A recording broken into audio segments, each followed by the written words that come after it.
Scriptures that we have read today were planned a long time ago for reading and studying and preaching on today. The legend, the story, the parable of the Good Samaritan. We all know it. How many of you have heard it before? Yeah, we've heard this story before.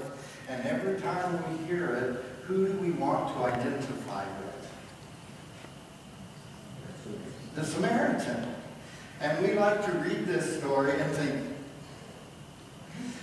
I'm not a priest, I'm not a lawyer, I'm the guy just walking by who sees the person on the road and helps out. When was the last time you picked up a hitchhiker? When was the last time you stopped with someone on the sidewalk who was sitting there with a can and sat down beside that person and talked to them? Well, the other day, for some weird reason, I picked up a hitchhiker. I never pick up hitchhikers. And I was coming down from Watertown and Mayer and turning to come toward Norwood. And as I turned the corner, there was this older gentleman. That means he was older than I am. And he was walking along the right-hand side of the road, and he had on a pair of shorts and a Hawaiian-style shirt and a brimmed hat, and he was just walking along the road, and I could tell he was safe. You know how? He didn't know how to hitchhike. Instead of going like this, he went and then turned around and went like that and walked on. And I knew that this was a guy who really didn't think anybody would help, you know? And so I stopped. And he came walking up to my car and he got in. And from the minute he opened the door, he started praising me. You are a saint. You are from God. You are a Sunday saint. You are a beam of sunshine. Do you know a man who is 85 can't walk 10 miles anymore? And I said, why were you walking 10 miles? And he said, my car broke down up the road, and I didn't have my cell phone because I was just going to pick up this car. My son brought me, and I was going to pick it up and bring it back home. And so I'm on my way, and it just quits. And he said, so I'm walking. And a long youth came and picked me up. He said, I just can't believe that somebody actually stopped. He said, you can just let me off down the road here and I'll walk on the rest of the way. And I said, well, how much is the rest of the way? And he said, it's just 2 miles down this way. And I said, yeah, like I'm going to drop you off here and let you walk 2 more miles. And so I said, just tell me where to turn and we'll go. Well, just before we got to Norwood, we went right on this little bitty highway. And then we went a mile and we turned right again. And then we turned into his driveway. And what was the name of the truck? He had a big blue van, and it was the something doctor. And all along, that's how he had made his career. I think it was something along the lines of electrical help. And he was just one of the greatest guys I've met. And we talked and we jabbered all the way from where I picked him up to his house. You know, I found great joy in doing that. But I also know that it's dangerous to do that. And how many of us have taught our children not to do that? Not to do that. Yeah. You're just a vulnerable young person. Sure, your heart goes out to these people because that's who you are, but just let them alone. And then we wonder why the world is the way it is. Because we have raised generations of people to be afraid. To be afraid of the other person. Especially if they look vulnerable, because we are afraid that if we go over and try to help them, they're going to hurt us. And that has been seen to happen many times. But we assume it's going to happen every time. And so we have today this story of the Good Samaritan, that we like to think that we are the Samaritan. And, you know, usually the stories and sermons about the Good Samaritan are about the Samaritan, the priest, and the Levite, right? We talk about the different roles we play as the priest who was afraid that if he touched this injured man, that he wouldn't be ritually pure to lead the worship service that he was going to temple to lead. And the Levite thought it was against the righteousness laws of the day, and so he walked around on the other side because they were both concerned about the laws and the rituals.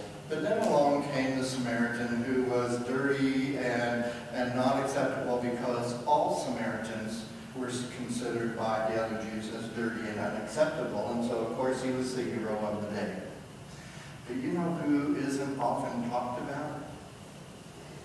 The victim. The victim. The one who has been beat up and left to die along the road. The victim. And all we have to do is pick up the paper today and talk about, you know, how people were killed in Falcon Heights, how officers were killed in Dallas, how another black man was killed in Louisiana. Is that, my brain doesn't always work. But, and we read those and we see that there are a lot of victims in this world. A lot of victims, and for some reason, we can watch those. Things happen on TV. Now we can even see the live actions of what goes on videos and cell phones and all that technology that I don't even know the names of. But our world wants to watch. Ever been in traffic and all of a sudden it slows down? You know what's happening. There's been an accident or an incident somewhere along the road, and what? We want to watch. We want to see the tragedy. But how many of us want to get out and help? To get out and help. Now, I'm not condemning anybody. I'm just talking about our human nature and how we have been taught and raised in our culture. You know, it's easy for us to talk about racism. Well, really not so easy to talk about racism and sexism and ageism and all these isms that we are guilty of. But it's nice to be able to sit in our groups and talk about it. It's nice to be able to sit in our comfortable homes and watch a TV.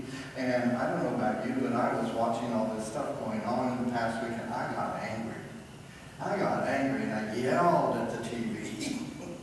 It's safer to yell at the TV than someone else, but you know what? Sometimes we need to yell at someone else. Sometimes we need to speak out and say, enough is enough is enough. Why are we worried about the law like the scribes? Why are we worried about religions like the priests? Why are we worried about all these roles that other people play in our culture and who they are and what color they are and if they wear a uniform or not?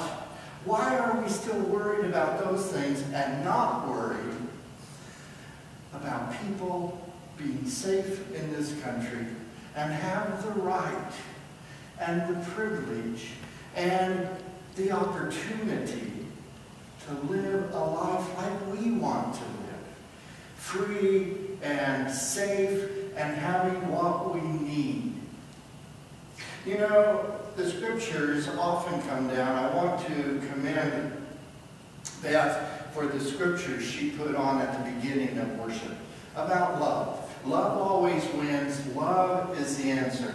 And can you imagine if what the world would be like if we spent as much time talking about love and how we can reach out and love one another as we talk about gun control or parent rights or Planned Parenthood, or, sexual orientation, or any of these other things that we think are so important to worry about, or what bathroom someone might go into. We are so worried about these things that don't matter because these are all people of God, and they all have the luxury of being loved by God, and they all have the need to be loved. All of us do. Just think if we took all the energy that we put on dividing each other into categories and saying this category is more worthy than this category. Just think if we spent more time talking about how there are fewer categories and there are more unity of people, is more unity of people, what the world would be like. Just think if our politicians could quit having to argue about guns and then have the time to talk about food. What would happen if our politicians didn't think that they were representing their constituents because they need to talk about this control or that control or the evil of the other side? Oh my gosh. I'm so tired of hearing things like, we do this as Democrats. We do this as Republicans. And it's not that we do this as Americans of the people of the United States. It's that we do this so our group can win and have control. When I was working at Friendship Village, I had an older gentleman who was a historian professor at the U, retired, and he said, Dennis, I don't know what party you belong to. He said, I could guess. But he said, I want to tell you why in our political system it's important to vote one party all the way through. One party. And he did this explanation that, yeah, in that sense, it made sense. It made sense in perpetuating the idea that one party is right and one party is wrong. And, that had its place in history, and probably still does, to some degree, but it keeps us talking about which party, and it takes the energy away from allowing us to talk about the party, the country that we love, the people who are different than us and think differently and live differently and look differently and dress differently, and yet they're part of who we are. We are all victims. We are all victims in one way or another. And the reason we are victims is because we don't care as much as we should about our brother and our sister. What do we work for in this lifetime? Not completely. But what do we strive for? To have a better life of things for my children than I had. What's the emphasis on our generation? We've got to make sure we have enough money for our security, for our old age. And I tell you, I'm thinking that way. I'm getting to that point myself, and I understand that. And it's not that it's bad to think about how we can take care of ourselves, but it's a necessity to think about not just how we can take care of ourselves, but how we can take care of ourselves. The minister at the African American church where a person broke in and killed 8 or 9 people in the Bible study, she was being interviewed the other night, and the person interviewing her said, whose fault is this, that this happens? And she looked at the interviewer and said, let's not worry about whose fault it is. Let's recognize that it lays on all of us. as long as we are the society that allows the things to happen, not just waiting on our politicians, but going out and making sure that we are loving one another as best we can. It's all of us. And it's up to all of us.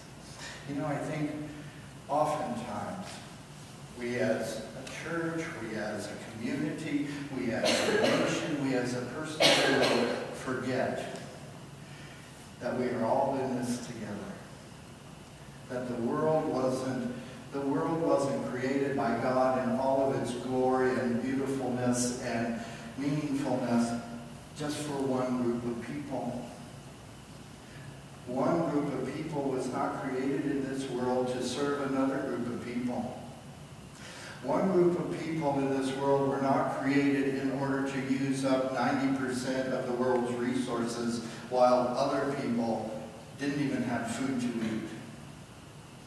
This is not a sermon on guilt. This is not a sermon on you are lacking in what you're doing. This is a sermon on the way we think. On the way we think. None of us are bad people. Everyone I see sitting out here today is a wonderful, good person trying to do the best they can.